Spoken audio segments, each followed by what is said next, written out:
ये जलते घर देखिए, लुट चुकी दुकानें देखिए, ये बिखरे पत्थर, ये आगजनी और ये पलायन करते हिंदू, और उन्हें मिल रही हैं धमकियां।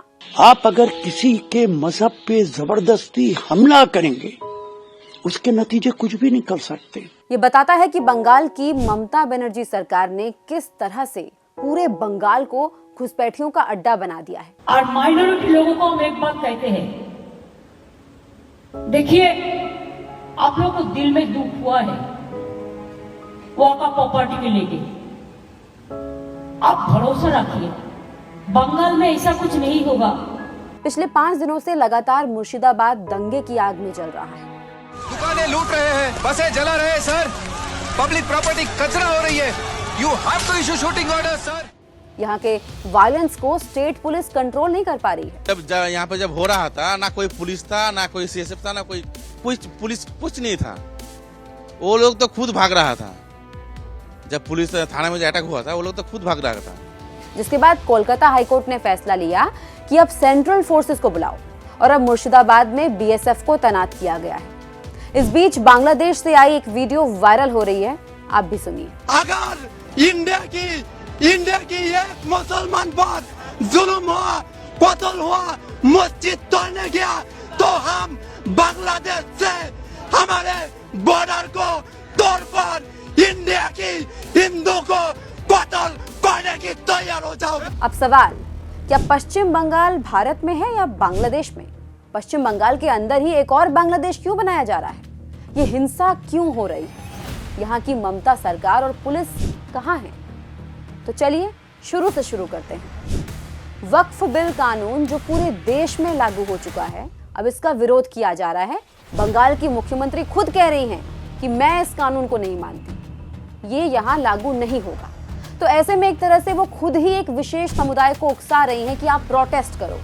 क्या ममता दीदी संविधान से बड़ी हैं? अब सोचिए, सीएम का ऐसा बोलना मतलब सीधा वायलेंस के लिए पब्लिक को उकसाना। फिर चाहे पब्लिक का नुकसान हो, दंगे हो, दुकानें जले, उसका असर आम लोगों पर ही पड़ता है।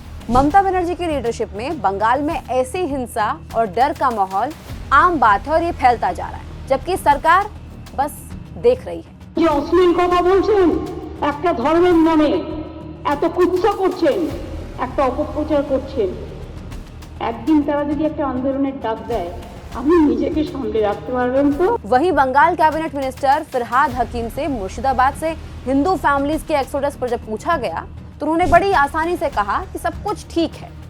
ये वही फिरहाद हकीम हैं जिन्होंने कोलकाता के एक इलाके को मिनी पाकिस्तान कहा था। ऐसा कोई बात नहीं है, यहाँ पर ऐसा कोई परिस्थिति नहीं है। बंगाल से बंगाल में ही जा रहे हैं, तो बंगाल सुरक्षित है बोल के देख जाएगा, सारी जगह जा रहे हैं, सब ठीक है। इन्हीं सब वजह से मुस्लिम बाहुल इलाकों में हिंदू माइनॉरिटी बनकर रह गया है, जिन्हें टारगेट किया जा रहा है। आज मुर्शिदाबाद के कई हिस्सों से हिंदू परिवार पलायन कर रहे हैं। डर है पड़ोसियों से, पुलिस से और राज्य शासन से। कैसे? देखिए, यह है मुर्शिदाबाद, जहां से बांग्लादेश की दूरी बस कुछ किलोमीटर की है। इसे बंगाल का चिकन नेक भी कहें तो आसानी होगी समझने में। बंगाल और झारखंड के पाकुड़ में इल्लीगल इन्फिल्ट्रेशन की बात तो पहले से चल रही है। सारे बाहरी घुसपैठिए हैं।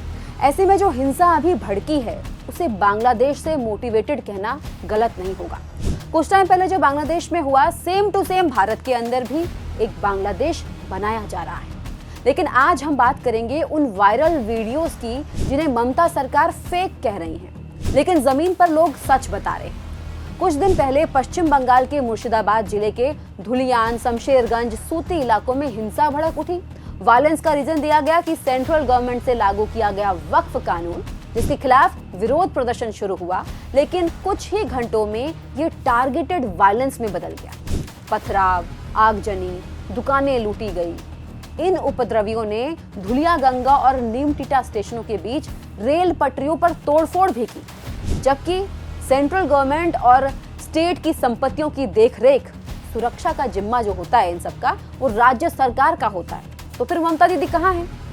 सबसे चौंकाने वाली बात यह है कि इस हिंसा में घर जले सिर्फ हिंदुओं के, दुकानें लूटी गई सिर्फ हिंदुओं की, मतलब सीधा टारगेट हिंदू अल्पसंख्यकों को बनाया जा रहा है। आप खुद ही सुनिए मुर्शिदाबाद के हिंदुओं की आप बीती। सारे घर जला दिए गई है, सारे दुकानें जला दिया गया है। ये देखिए नजारा देख लीजिए, ये नजारा देख लीजिए, दुकान का लूट कर लिया है। इसका इरादा ही ऐसा ही है, हिंदू लोग है, इसको मारो पीटो लूटो जो भी करो। और जो तोड़फोड़ होता 4 घंटे से पहले पुलिस का कोई नाम निशान नहीं, और पुलिस स्टेशन यहाँ से 1 कदम भी दूरी नहीं है। पुलिस स्टेशन के तुरंत तो 1 कदम भी नहीं है। घर में घुस के पूरा आग लगा दिया। इधर साइड हम लोगों का ये मतलब घर के पीछे एक घर है, उस घर में पूरा आग लगा दिया। 3 घर मतलब पूरा आग लगा दिया है। यहाँ पर सामने दुकान है मेरा और ओपोजिट में मेरा घर है। तो मेरा दुकान में भी हमला हुआ। हमला जब शुरू हुआ तब मैं थाना को कॉल किया। थाना आधा घंटा बाद फिर भी हमला हो रहा था, फिर भी कॉल किया, आ रहा है। ऐसे करते करते 2-3 घंटा तक कुछ नहीं आया। दुकान भी चुन चुन के हिंदू लोग को तोड़ा है। आप लोग देखिए बगल में दाएं तरफ बाएं तरफ मुस्लिम का दुकान है, उसमें कोई आँच नहीं है। सिर्फ हिंदू का दुकान ही खोज के तोड़ रहा है। वहाँ का परिस्थिति खूब अच्छा नहीं है। हम लोग जान बचाकर भाग आए हैं दुलियान से। कुछ हिंदू परिवारों ने कैमरे के सामने रोते हुए कहा,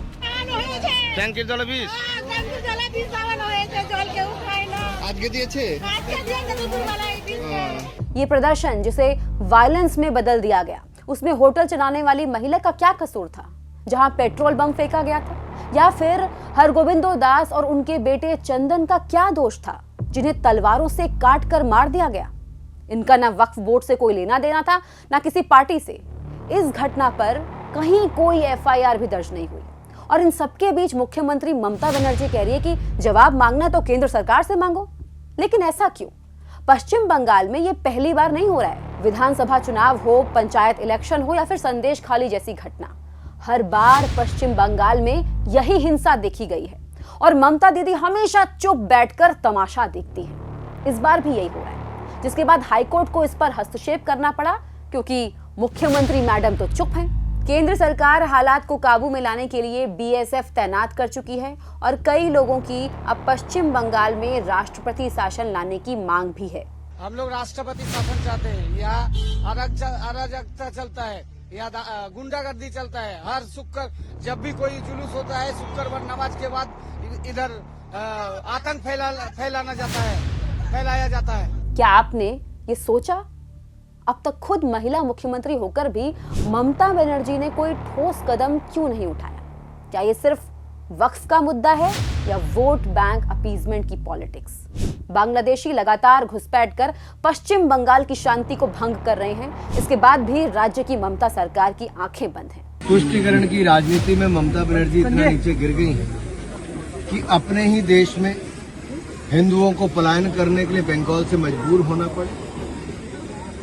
आखिर ऐसी कौन सी मजबूरी है कि रोहिंग्या मुसलमानों को, बांग्लादेशी घुसपैठियों को बंगाल में संरक्षण मिलता है? बंगाल आज उसी हालत से गुजर रहा है जो कुछ समय पहले कश्मीर का हाल था। अब फैसला आपका है। क्या पश्चिम बंगाल में राष्ट्रपति शासन लागू होना चाहिए? और सबसे जरूरी, क्या डेमोक्रेसी में स्टेट गवर्नमेंट को सेंट्रल गवर्नमेंट के कानून के खिलाफ जाने का हक है? क्या ममता दीदी संविधान से बढ़कर है? क्या हमें मुर्शिदाबाद के लोगों के साथ खड़े नहीं होना चाहिए? अगर आपको लगता है कि सच दबाया जा रहा है तो इस वीडियो को ज्यादा से ज्यादा शेयर करें, लोगों तक पहुंचाइए और अपनी राय कमेंट करके जरूर बताएं।